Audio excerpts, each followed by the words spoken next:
सकते हैं numbers? Sir Canara bank की तरफ से नंबर्स अगर आप देखें तो थोड़े से डल देखने को मिलेंगे। कारण यहाँ पर अगर आप नेट इंटरेस्ट इनकम देखें तो इसमें कोई खास इजाफा नहीं है, तकरीबन सिर्फ 1.5% की बढ़त का अनुमान बाजार लगाकर चल रहा है। यानी आप देखें तो 9,580 करोड़ ये इस बार एक्सपेक्टेड है। प्रीवियस ईयर में आप देखें तो 9,440 करोड़ ये आंकड़ा यहाँ पर नेट इंटरेस्ट इनकम का देखने को मिला था। ऑपरेटिंग प्रॉफिट की बात करें तो अगेन थोड़ी सी निराशा, तकरीबन 4% की गिरावट यहाँ पर आपको देखने को मिल सकती है। हालांकि एक अच्छा टेक अवे हो सकता है कि सीक्वेंशियल तौर पर देखें तो जो प्रोविजनिंग है इसमें 15% की गिरावट देखने को मिलेगी, लेकिन पैट ये तकरीबन 12% घटेगा।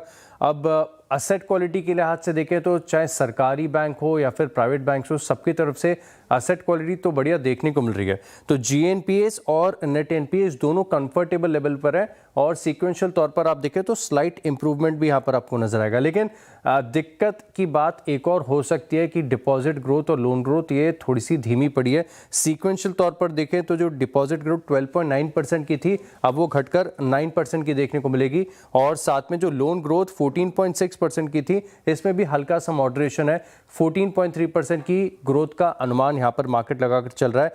निम्स की बात करें तो फ्लैट देखने को मिलेंगे 2.1% पर सीक्वेंशियल तौर पर, और जो स्लिपेजेस हैं इस बार थोड़ा सा घटने का अनुमान है। क्रेडिट कॉस्ट भी देखें तो थोड़ा सा घट सकता है, लेकिन अब ये मुनाफे के आंकड़े में जो 12% की गिरावट आपको देखने को मिल रही है इसके पीछे का कारण ये है कि जो ट्रेजरी इनकम है इस क्वार्टर में ये थोड़ी सी घटी है, तो मुनाफे पर डेंट लगा है। लेकिन नंबर्स अगर आप ओवरऑल देखें तो मज़ा नहीं है, शायद मोस्टली वीक ही आएंगे।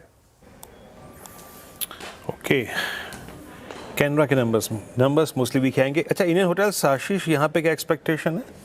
इंडियन होटल्स की तरफ से देखें तो नंबर्स अच्छे हो सकते हैं। कारण ये कि क्वार्टर के पहले 2 महीने तो बहुत बढ़िया थे और ये तीसरे महीने में देखें तो थोड़ी सी वेस्ट एशिया तनाव का असर आ गया, लेकिन ग्रोथ है।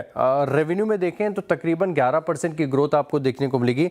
2,425 करोड़ से अब बढ़कर 2,690 करोड़ ये आंकड़ा मार्केट एक्सपेक्ट कर रहा है।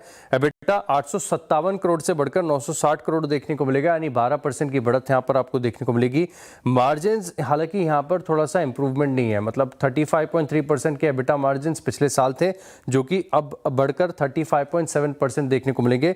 मुनाफे की बात करें तो बहुत हल्की सी 5% की बढ़त आपको देखने को मिलेगी, लेकिन इनकी जो की मार्केट्स है, मुंबई है, दिल्ली है, हैदराबाद है, बैंगलोर है, यहाँ पर ऑक्यूपेंसी बड़ी स्ट्रॉन्ग देखने को मिल रही है। इनफैक्ट अगर आप कंसोलिडेटेड बेसिस पर देखें तो एवरेज रूम रेट्स यहाँ पर साल दर साल आपको 6% की बढ़त देखने को मिलेगी, लेकिन ऑक्यूपेंसी 76% की ओवरऑल पोर्टफोलियो में, जो कि अगर आप पिछले साल के मुकाबले देखें तो करीब 3-3.5% कमजोरी नजर आ रही है। लेकिन ARR में हल्का सा इंप्रूवमेंट है और पहले 2 महीने अच्छे रहे, इसके हिसाब से आप देखें तो स्टेडी परफॉर्मेंस एक्सपेक्टेड है। Steady performance